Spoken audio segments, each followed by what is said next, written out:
Zindzi Mandela, the daughter of the late former President Nelson Mandela and struggle icon Winnie Madikizela Mandela, has died. The cause of death is not yet known, but Newzroom Africa understands that Mandela had been at her mother's home in Soweto for some time before her passing. Mandela, who would have turned 60 this year, was South Africa's ambassador to Denmark. And joining us to chat more about this is Newzroom Africa politics editor Sbu Ngalwa. Just to expand a little bit, Sbu, very good morning to you. We wake up to the sad news of Zindzi Mandela's passing. Not much detail being given around the circumstances regarding her death. What do we know?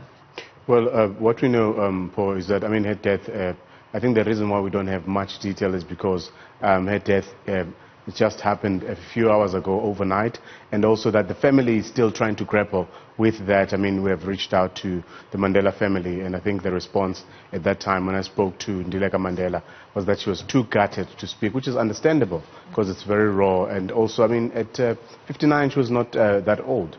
And we do know also that she had been back from Denmark for some time now, which is why she was in South Africa, because she had been ambassador to Denmark, but there were issues. I don't know if you remember, there was a Twitter storm around June last year, which prompted the Minister of International Relations to intervene. But I think overall it's just a sad story, and when you look into the Mandela family and also the childhood of the Mandela children, I know many people saw them, and particularly Zindzi, as being controversial, but I think there were also a lot of issues, like underlying issues and healing that had to be done, because that family went through a lot throughout apartheid.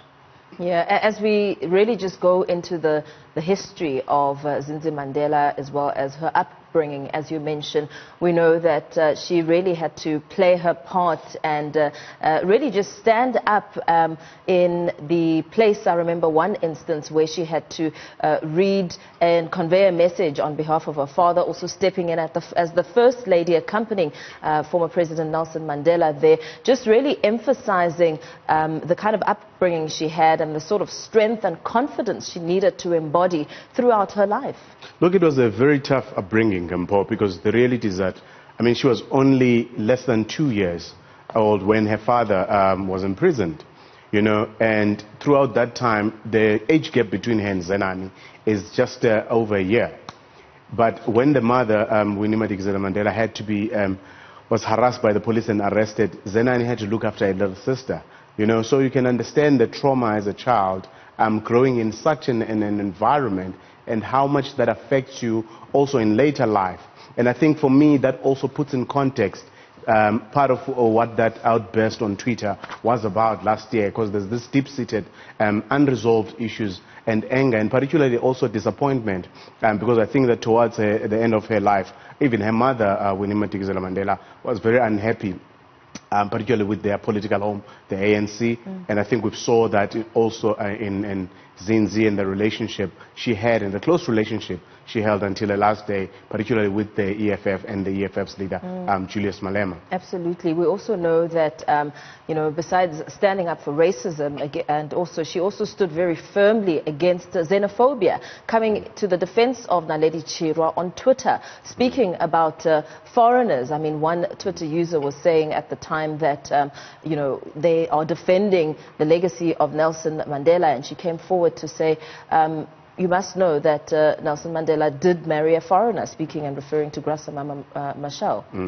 Look, she had a very active social media life, and I think part of it, she was not your politician in the strictest sense, but I think growing up in that political environment also exposed her to a lot of things, and her voice carried that kind of meaning, which is why when the things that she tweeted ended up being in the media. But also her entire life has been in the spotlight. Yes. From the time she was born, the Mandela daughters, you referenced the event at the stadium in 1985 when she was reading the letter from Nelson Mandela was in prison at the time, who actually had turned down P.W. Botha's offer for a conditional release. So she has always been in the spotlight. Their lives have always been in the spotlight, and that in a way has come to be what the Mandelas, what became of the Mandela's lives. Absolutely. Now, with the current lockdown restrictions in place, and of course, funeral proceedings will also prove to be very different as you know, Zindzi Mandela's laid to rest.